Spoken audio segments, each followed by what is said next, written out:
नमस्ते मेरे प्यारे भाई, कैसे हैं आप सभी लोग। सीएचएसएल 2024 का पेपर हुआ, आंसर की भी आई। और अभी जब मैं सीएचएसएल के सवाल देख रहा था तो बहुत अच्छे अच्छे बढ़िया क्वालिटी के डिसेंट क्वेश्चन सीएचएसएल में पूछे गए हैं। ठीक है, मतलब वो सवाल अगर शिफ्ट में 2-3 भी ऐसे डाल दिए जाएं तो बच्चे को भारी पड़ सकते हैं। लेकिन प्यारे भाई, 2 क्वेश्चन या 2 कॉन्सेप्ट ऐसे पूछे गए जो एग्जामिनर को एसएससी सीएचएसएल के पेपर में पूछने नहीं चाहिए थे, क्योंकि ना तो वो सिलेबस में शामिल हैं और ना ही सीएचएसएल जो higher secondary level 12th level पे पेपर होता है उसमें पूछे जाने चाहिए। पर फिर भी ये दोनों कॉन्सेप्ट, ये दोनों सवाल आपके एग्जाम में आए तो मैं इनको बड़ी डिटेल में तसल्ली से बता देता हूं, जिससे कि अगर आगे कोई ऐसा सवाल आता है तो आपसे कोई गलती ना हो। ठीक है भाई, जल्दी से हम तुरंत जो है आते हैं सवाल की तरफ। पहला जो सवाल है वो इनवर्स ट्रिग्नोमेट्री से पूछा गया है। बच्चे बेसिक ट्रिग्नोमेट्री पढ़ते हैं, वो फॉर्मूला वाली त्रिकोणमिति तक नहीं पढ़ते। वो sine A plus B sine C plus sine D तक का फॉर्मूला याद नहीं करते। वो साइन 15/75 की वैल्यू याद नहीं करते। साइन 18 डिग्री कॉस 18 कॉस 36 की वैल्यू याद नहीं करते। तो इनवर्स ट्रिग्नोमेट्री कहां से पढ़ेंगे? बच्चे केवल बेसिक ट्रिग्नोमेट्री पढ़ते हैं। अब किसी के सामने अगर ये सवाल पूछ लिया जाएगा तो अचानक दिल में धक्का सा लगेगा। देखिए, वैसे तो इस सवाल का सीधा सीधा फॉर्मूला होता है, पर वो फॉर्मूला आपको याद नहीं होगा और ना कोई याद रखने की जरूरत है। बिना फॉर्मूला, इनवर्स ट्रिग्नोमेट्री के बिना फॉर्मूला याद करे भी आप ये सवाल कर सकते हो। थोड़ा सा दिमाग लगाइएगा। सबसे पहले समझ लेते हैं कि ये है क्या इनवर्स ट्रिग्नोमेट्री का मतलब। अब मैं जैसे आपसे कहता हूं कि यदि मेरे दोस्तों, मैं आपसे कहता हूं कि साइन थीटा, थीटा क्या होगा? एंगल। थीटा कोई एंगल है, मैंने इसका साइन लिया और साइन थीटा एक्स के बराबर है। ठीक है ना, ये मैंने मान लिया। तो मेरे प्यारे भाई, अगर मैं आपसे यहां से थीटा की वैल्यू पूछूं, थीटा की, मेरे प्यारे भाई, तो साइन क्या होगा?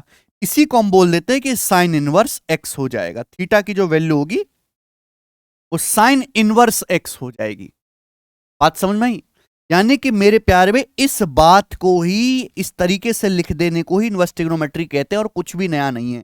यानी कि साइन इनवर्स समथिंग कोई वैल्यू जो वो एक एंगल के बराबर, एक कोण के बराबर आता है। बात समझ में आई? आप बोलोगे हाँ जी सर, बिल्कुल सही, कॉन्सेप्ट समझ में आ गया। साइन या कोई भी ट्रिग्नोमेट्रिक फंक्शन का इनवर्स जब हम लेते हैं किसी वैल्यू के साथ तो एक एंगल, एक कोण होता है। अब आपके सामने सवाल है, cos inverse 7/25 minus cos inverse 15/17, इसका मान क्या है? भाई मैंने मान लिया कि माना ये वाला कोण थीटा है, ये कोई एंगल ही तो होगा, और मैंने मान लिया ये वाला कोण एल्फा है। तो बेसिकली आपको इस सवाल में बताना क्या? आपको इस सवाल में बताना है थीटा माइनस एल्फा की वैल्यू क्या आपको बतानी है। मैंने इस कोण को थीटा मान लिया, कॉस इनवर्स 7/25 को, इसको कॉस इनवर्स 15/17 को मैंने एल्फा मान लिया। थीटा माइनस एल्फा बताना है। अब आप बताओ, अगर कॉस इनवर्स 7/25 थीटा है, आप खुद सोचो कि भाई अगर कॉस इनवर्स 7/25 की वैल्यू थीटा के बराबर है तो इसका मतलब क्या हुआ? इसका मतलब यह कि कॉस थीटा ही आपका 7/25 है। कॉस थीटा ही 7/25 है मेरे प्यारे भाई। क्लियर है? आप बोलोगे हाँ जी सर। इसी तरीके से अगर कॉस इनवर्स 15/17 एल्फा के बराबर है, कॉस इनवर्स 15/17 एल्फा के बराबर है, तो कॉस एल्फा ही आपका 15/17 है। कॉस एल्फा की वैल्यू ही 15/17 है। लेकिन आपको थीटा माइनस एल्फा चाहिए। शुक्र की बात यह है मेरे दोस्तों, यहां भी आंसर इनवर्स में ही दिया हुआ है। तो मेरे पास कॉस थीटा है, मेरे पास कॉस एल्फा है, अपन को थीटा माइनस एल्फा निकालना है। तो कॉस थीटा कॉस एल्फा से जल्दी क्या निकलेगा? क्या मैं यहां से कॉस थीटा माइनस एल्फा नहीं निकाल सकता? बताओ, बहुत डिटेल में बता रहा हूं। क्या मैं कॉस थीटा माइनस एल्फा नहीं निकाल सकता?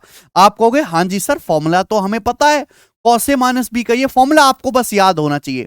कॉस ए माइनस बी का cos A into cos B plus sine into sine B, cos into cos B plus sine into sine B, this is the formula cos A minus B. Clear है? आप बोलोगे हाँ जी sir. यहां केवल value रख दो। Cos theta कितना है बच्चे? कॉस थीटा आपका 7/25 है, 7/25। कॉस एल्फा कितना है? कॉस एल्फा आपका 15/17 है, 15/17। अब साइन थीटा कितना आ जाएगा? साइन थीटा, अगर कॉस थीटा 7/25 है तो साइन थीटा का आएगा 7, 24, 25 ट्रिपलेट होता है। 25 तो आपका हाइपोटीनस है, तो परपेंडिकुलर कितना बनेगा? 24। कॉस क्या होता है? बेस बटे हाइपोटीनस, तो परपेंडिकुलर क्या बन जाएगा? 24। 7, 24, 25 ट्रिपलेट होता है। तो भैया यहां पे ट्रिपलेट का इस्तेमाल करके मैं ये बता सकता हूं कि साइन थीटा आ जाएगा यहां पर आपका 24/25। साइन अल्फा कितना आ जाएगा अब आप मुझे बताओ। कॉस अल्फा 15/17 है। कॉस होता है बेस बटे हाइपोटेनस, तो साइन क्या आएगा परपेंडिकुलर बटे हाइपोटेनस। हाइपोटेनस 17 है, बेस 15 है, तो परपेंडिकुलर 8। 8 15 17 का ट्रिपलेट लग गया। अब बेटा नीचे तो 25/17 ही है, 25 इंटू 17 सॉरी, तो नीचे हो गया 25 गुणा 17 यानी कि 425। ऊपर क्या आ गया मेरे प्यारे में, ऊपर आ गया 15 सत्ते 105 और 24 अट्ठे 192 यानी कि 297। तो सिंपल सा कॉस थीटा माइनस एल्फा ये आ गया। यहां से कॉस थीटा माइनस एल्फा मेरे प्यारे बच्चे ये आ गया, कॉस थीटा माइनस एल्फा 297/425। आपसे थीटा माइनस एल्फा पूछा है तो थीटा माइनस एल्फा कितना आ जाएगा, कॉस इनवर्स 297/425। ये थीटा माइनस एल्फा की वैल्यू आ गई। तो देखो मुझे कहीं कोई एक्स्ट्रा फॉर्मूला याद रखना पड़ा, जो मेरे बेसिक फॉर्मूला है sine A plus B sine A minus B cos A minus B cos A plus B sine C plus sine D cos C plus cos D tan A plus B tan A minus B, सारी inverse trigonometry उसी से solve हो जाएगी। अगर आगे future में भी कोई सवाल आता है इस तरीके से तो आप थीटा अल्फा मानो और नॉर्मल अपने फॉर्मूला लगा के शुरू हो जाइए। तो थीटा माइनस अल्फा ये आ गया, कौन सा ऑप्शन है, कॉस इनवर्स। यहां ये ऑप्शन बता रखा है दूसरा वाला सही। देखो जैसे, हाँ तो खैर ये मैंने पेपर से सवाल कट करके लगाया है, जैसे आपके सामने ऑप्शन आया थीटा बराबर थीटा माइनस अल्फा बराबर कॉस इनवर्स 297/425। तो कॉस इनवर्स 297/425 होना था, ये गलत है। 297/425 कॉस इनवर्स आना था, ये टेन इनवर्स है, ये भी गलत है। 297/425 कॉस इनवर्स आंसर आना था, ये कॉट इनवर्स है, ये भी गलत है। यानी कि जब ये तीन ऑप्शन गलत हो गए तो ये चौथा बचा ये सही होना, ऐसे कर लोगे। क्लियर है भाई, आंसर क्या आना चाहिए, कॉस इनवर्स 297/425। यहां कॉस इनवर्स 304/425 रॉन्ग। 297/425 का कॉस इनवर्स आना चाहिए, टेन इनवर्स है रॉन्ग, ये कॉट इनवर्स है ये भी रॉन्ग, यानी कि ये बचा। आप कहोगे सर लेकिन आंसर तो ये आया नहीं ना। बेटे एग्जामिनर यहां भी आपको नहीं बख्श रहा, यहां भी आपके साथ जो है वो दुश्मनी निकाल रहा है। अगर कॉस थीटा माइनस एल्फा 297/425 है तो साइन थीटा माइनस एल्फा क्या होगा। देखो इतना बड़ा ट्रिपलेट तो मुझे याद नहीं ना, मैं इतना बड़ा ज्ञानी हूं अभी, क्योंकि कॉस होता है आपका बेस बटे हाइपोटेनस, तो साइन क्या आएगा परपेंडिकुलर बटे हाइपोटेनस, हाइपोटेनस तो 425 ही है। अब परपेंडिकुलर कैसे निकालेंगे मेरे दोस्तों, पाइथागोरस लगा के, यानी कि 425 स्क्वायर माइनस 297 का होल स्क्वायर, क्या आ जाएगा। अगर आप यहां से मेरे दोस्तों कैलकुलेट भी करते हो तो देखिए नीचे तो 425 है, ऊपर क्या है ए स्क्वायर माइनस बी स्क्वायर, ए स्क्वायर माइनस बी स्क्वायर ए माइनस बी इंटू ए प्लस बी। बताओ क्या आएगा, 425 में से 297 घटाएंगे 128 इंटू ए प्लस बी, ए प्लस बी कितना आएगा बेटा 425 में 300 जोड़ो 725, 725 से यहां पर 3 कम कर दो 722 आ गया। अब इसका अंडर रूट क्या आएगा बताओ 128, देखो 722 किससे कट रहा है 361, 361 का दुगुना है और ये 128 है, तो 128 का दुगुना 256, 256 का अंडर रूट 16 है, 361 का अंडर रूट 19, 16 गुणा 19 आ गया, यानी कि 320 से 16 कम, 16 की 19 पे गुणा करनी है तो 16 गुणा 20 माइनस 16 आ गया, यानी कि 304। तो 304/425 आया है मेरे प्यारे भाई, मैं पूरा करके बता रहा हूं आपको। दिस आया है साइन थीटा माइनस एल्फा। अगर साइन थीटा माइनस एल्फा ये आया है मेरे प्यारे भाई तो इसका एक वैल्यू और आप लिख सकते हो, कहां मर गया भाई, साइन थीटा माइनस एल्फा ये आया है मेरे प्यारे बच्चे 304/425। तो थीटा माइनस एल्फा क्या आएगा साइन इनवर्स 304/425, 304/425 ये वैल्यू आ जाएगी दोस्ती। और यही वाला आंसर आपको दिया हुआ था यहां पर, ये पूरा डिटेल है लेकिन आपको इतना करने की जरूरत नहीं है। जब ये सामने आएगा तो आपको ये सब चीज करने की जरूरत ही नहीं, आप सीधा यहीं से ऑप्शन मार्क कर सकते थे इस सवाल का। तो अगर किसी बच्चे को ये फॉर्मूला याद है वो कर लेगा, ठीक है ना। हालांकि इनवर्स त्रिकोणमिति के फॉर्मूलों की लिस्ट बहुत लंबी है, मैं आपको दिखा भी देता हूं। आगे बढ़ने से पहले मैं आपको बता दूं कि हमारी जो बुक है मैथ्स कॉन्सेप्ट किंग, जो स्टूडेंट्स के बीच काफी पॉपुलर है, मैथ्स की संजीवनी, जो अमेजन फ्लिपकार्ट पे अवेलेबल है, उसका बुक का लिंक भी डिस्क्रिप्शन में पड़ा हुआ है। इस बुक में सारे ही फॉर्मूले जो जो एग्जाम के रिलेवेंट है, जो पूछे जाते हैं, जो कंपलसरी है, जो मस्ट डू है, वो सब लिखे हुए हैं विद प्रूफ। तो आप इस बुक को ऑनलाइन ऑर्डर कर सकते हैं। अब ऐसा नहीं कि ये इनवर्स ट्रिग्नोमेट्री लिखा हुआ है, ये तो सिलेबस का हिस्सा ही नहीं है दोस्त, ठीक है। सारे फॉर्मूला शॉर्टकट थ्योरम आपको एग्जाम्पल के साथ मिल जाएगा, ठीक है ना। बेस्ट बुक है मैथ्स कॉन्सेप्ट बूस्ट करने के लिए। चलिए मैं आपको शॉर्ट में बता देता हूं मेरे दोस्तों कि अगर x बराबर साइन y है, अगर x बराबर साइन y है तो y की वैल्यू क्या आएगी, साइन इनवर्स x आएगी। अगर x बराबर कॉस y है तो y की वैल्यू क्या आएगी, कॉस इनवर्स y। अगर x बराबर टेन y है तो y की वैल्यू क्या आएगी मेरे दोस्तों, टेन इनवर्स x, ठीक है। तो यानी कि मेरे प्यारे भाई यहां पर x बराबर साइन y, ये जो y क्या है, एक एंगल है। What is this y, y is an angle, और x क्या है, साइन y की वैल्यू मेरे दोस्तों। अब आप मुझे बताओ, अगर मैं डोमेन या रेंज की बात करूं मेरे प्यारे भाई, ये फंक्शन है y sine inverse x cos inverse x tan inverse x, तो आप मुझे बताओ मेरे प्यारे भाई कि x की जो वैल्यू आएगी, साइन का जो मान आएगा -1 से 1 के बीच में आएगा, कॉस की वैल्यू भी है ना, x की वैल्यू -1 से 1 के बीच में होगी। यहां पर ये x की वैल्यू माइनस इनफाइनाइट से इनफाइनाइट तक कुछ भी हो सकती है, ठीक है बच्चों। और y जो है मेरे दोस्तों, यानी कि जो आपका एंगल आएगा वो -π/2 से +π/2 के बीच होगा, इक्वल होगा, है ना। कॉस इनवर्स केस के केस में y की जो वैल्यू है वो 0 से π180 के बीच में होगी या इक्वल होगी, और tan के केस में -90 से +90 के बीच में कुछ भी हो सकता, ठीक है ना। आगे ये चीज समझिएगा मेरे दोस्तों। अगर हम साइन इनवर्स साइन थीटा करते हैं, देखो मेरे दोस्तों, साइन थीटा का साइन इनवर्स करते हैं तो थीटा आता है, ये बात आप समझ जाओगे मेरे प्यारे भाई। अगर मैं कॉस थीटा का कॉस इनवर्स करता हूं तो थीटा आता है, तो इसी तरीके से इसका उल्टा भी है। अगर मैं साइन इनवर्स एक्स का साइन लेता हूं, साइन इनवर्स एक्स का साइन लेता हूं तो ये एक्स आएगा बच्चे। अगर मैं कॉस इनवर्स एक्स का कॉस लूंगा तो एक्स आएगा। मैं टेन इनवर्स एक्स का टेन लूंगा तो ये एक्स आएगा। मैं कॉसेक इनवर्स एक्स का कॉसेक लूंगा तो ये एक्स आएगा मेरे प्यारे भाई। अगली बात आप समझिएगा, साइन और कॉसेक उल्टे होते हैं, तो आप ये देखिएगा साइन इनवर्स एक्स जो है वो कॉसेक इनवर्स 1/x होगा, ठीक है, बस उल्टा ही हो गया। कॉसेक इनवर्स एक्स जो है वो साइन इनवर्स 1/x होगा। कॉस और सेक उल्टे होते हैं तो कॉस इनवर्स एक्स बराबर सेक इनवर्स 1/x होगा। Tan inverse x cot inverse 1/x होगा मेरे प्यारे भाई। ये आप यहां से स्क्रीनशॉट ले सकते हैं, ठीक है ना।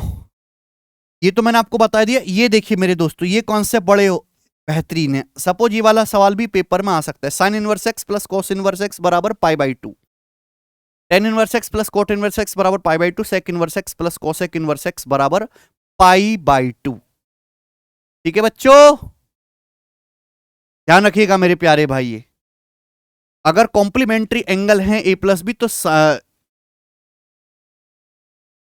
आप इस तरीके से कॉम्प्लीमेंट्री एंगल का इस्तेमाल करके इसको प्रूफ भी कर सकते हैं। Sine inverse x plus cos inverse X बराबर π/2, tan inverse x plus cot inverse X π/2, sec inverse x plus cosec inverse X π/2। Important है। असली जो फॉर्मूला है जो आपके पेपर में पूछा गया था, कहां गया वो, यहां ये वाला आपसे पूछा गया था, ये वाला ही तो पूछा गया था, cos inverse x minus cos inverse y, cos inverse x minus cos inverse y, ये फॉर्मूला पूछा गया था।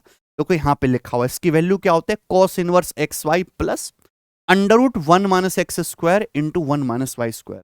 अगर आप इस फॉर्मूले में डायरेक्ट एक्स वाई की वैल्यू रखेंगे तो आपकी वैल्यू, ठीक है ना। ये फॉर्मूले उन्हीं बेसिक फॉर्मूलों से निकल के आए। Sine inverse x plus sine square y क्या आएगा, sine square x into √1 minus y square plus y into √1 minus x square. ये साइन a प्लस बी का फॉर्मूला है, sine into cos B plus cos into sine B, वही बनना है। Sine inverse x minus sine inverse y, बस यहाँ बीच में minus आ जाएगा और कोई चेंज नहीं है। Cos A plus cos B क्या होता है, cos into cos B minus sine into sine B, तो cos inverse x Y minus √1 minus x square 1 minus Y. Tan A plus tan B क्या होता है, tan A plus tan B upon 1 minus tan A tan B, तो tan inverse x plus tan inverse Y क्या आएगा मेरे दोस्त, tan inverse x plus y upon 1 minus x y, tan inverse x plus y upon 1 minus x y. Tan inverse x minus tan inverse Y क्या आएगा, tan inverse x minus y upon 1 plus x y. ठीक है बच्चों, ये आप यहां से देख सकते हैं फॉर्मूले। चलो खेल खत्म मेरे प्यारे भाई, यहां पे सब कुछ लिखा हुआ डिटेल में, आप स्क्रीनशॉट ले सकते हैं। लेकिन ये जो सवाल इस तरीका का कोई भी पेपर में आएगा तो आप बिना फॉर्मूले ध्यान रखे भी, ये बेसिक मेथड है, थोड़ा स्टेप एक दो ज्यादा लिखना पड़ेगा पर आप कर लोगे। अगला जो सवाल आपके पेपर में पूछा गया है सीएचएसएल 2024 में, आप सर्कल की इक्वेशन तो जानते हो, कोऑर्डिनेट ज्योमेट्री में आप किसी भी सर्कल की इक्वेशन तो जानते ही हो मेरे प्यारे भाई हैं?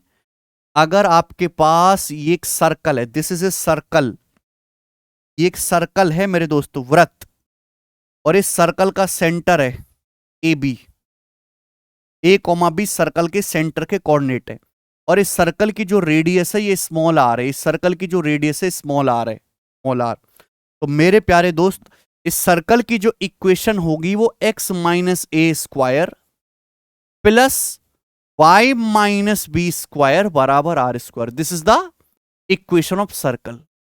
जहां x और y क्या है, x और y any point on the circumference of circle, X Y circle की सर्कमफरेंस पर कोई भी पॉइंट है, पॉइंट एक्स वाई की इस पॉइंट ए बी से जो डिस्टेंस का स्क्वायर होगा वो आर स्क्वायर के बराबर होगा। ठीक है, ये आप जानते हो, यहां तक तो हर कोई जानता था। लेकिन मेरे दोस्तों इस बार जो पेपर में सवाल आया है वो आया स्फीयर की इक्वेशन, ठोस गोले की इक्वेशन पे सवाल आया है, स्फीयर की इक्वेशन। हालांकि मुश्किल नहीं है, यानी कि ये आ गया 3D coordinate geometry, coordinate geometry में 3D में क्वेश्चन आ गया, स्फीयर है, ये कोई सर्कल नहीं है, दिस इज स्फीयर, ये फुटबॉल है, क्रिकेट की बॉल है मेरे प्यारे दोस्त, इसका सेंटर है ना। देखो जब हम 2D में बात करते हैं एक्स कोऑर्डिनेट वाई कोऑर्डिनेट की, तो सेंटर के कोऑर्डिनेट ए बी, लेकिन जब हम 3D में बात करेंगे तो एक्स कोऑर्डिनेट वाई कोऑर्डिनेट के साथ जेड कोऑर्डिनेट भी आ जाता है। ठीक है बेटा, तो सेंटर के जो कोऑर्डिनेट होंगे ए बी सी, अगर किसी स्फीयर के सेंटर के कोऑर्डिनेट ए बी सी हैं, केंद्र के निर्देशांक ए बी सी और इसकी रेडियस आर है, स्फीयर की रेडियस आर है, तो उस स्फीयर की इक्वेशन क्या होगी, उस स्फीयर की इक्वेशन क्या होगी, ये आपके सामने लिखा हुआ है। The general equation of a sphere,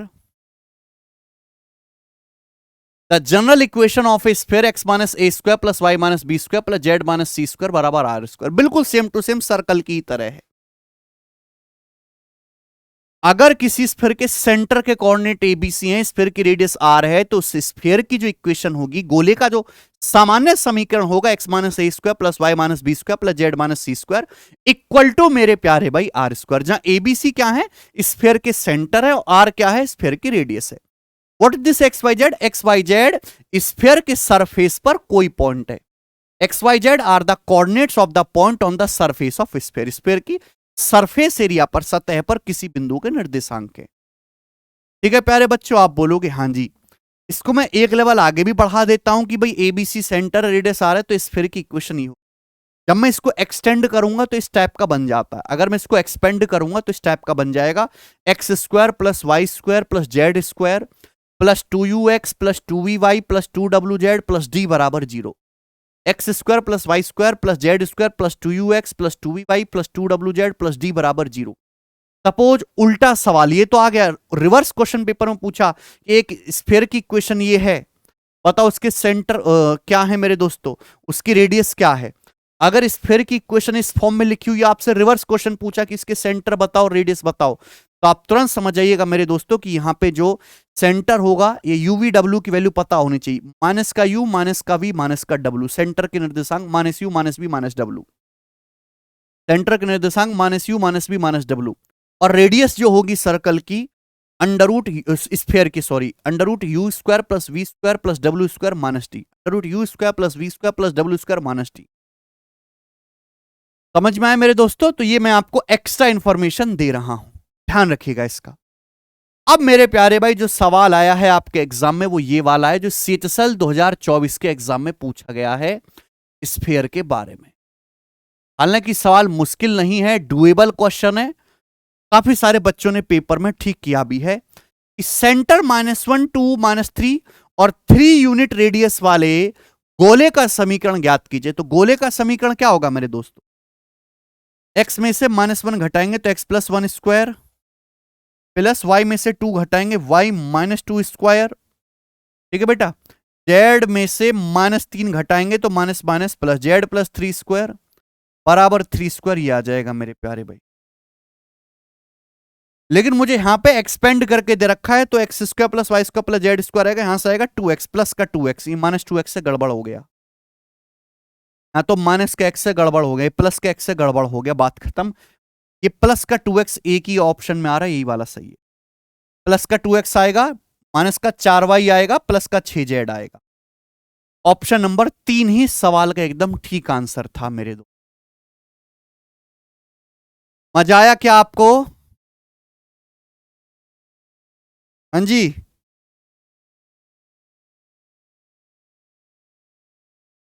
क्या आपको सवाल में मजा आया? अच्छा सवाल मेरे दोस्तों यहां पर पूछा इन लोगों ने। अब मैं आपसे एक रिवर्स क्वेश्चन भी पूछ लूं? क्या मैं आपसे एक रिवर्स क्वेश्चन भी पूछ लूं क्या?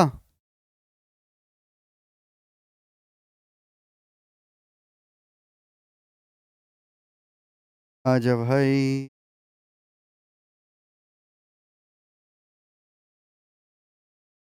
ये मैं आपसे पूछ लेता हूं कि किसी स्फीयर की जो इक्वेशन है, किसी स्फीयर की जो इक्वेशन है वो है x square plus y square plus z square, x square plus y square plus z square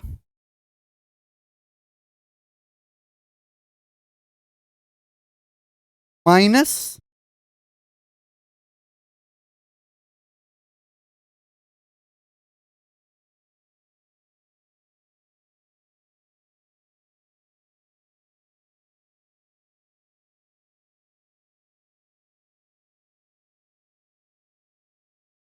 detail में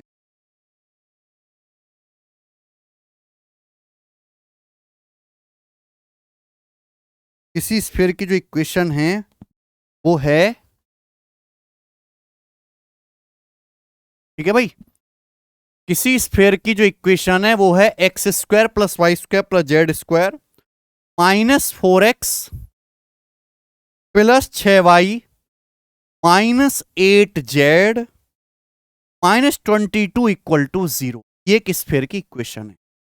ठीक है, इस तरीके से आपको कोई भी रैंडम इक्वेशन दे देगा, मैंने डाटा ठीक लिया, आपको परेशानी नहीं होगी। तो यहां पे आपसे स्फीयर का सेंटर पूछा है कि बताओ स्फीयर का सेंटर क्या होगा, और आपसे पूछा है इस स्फीयर का रेडियस क्या आएगा।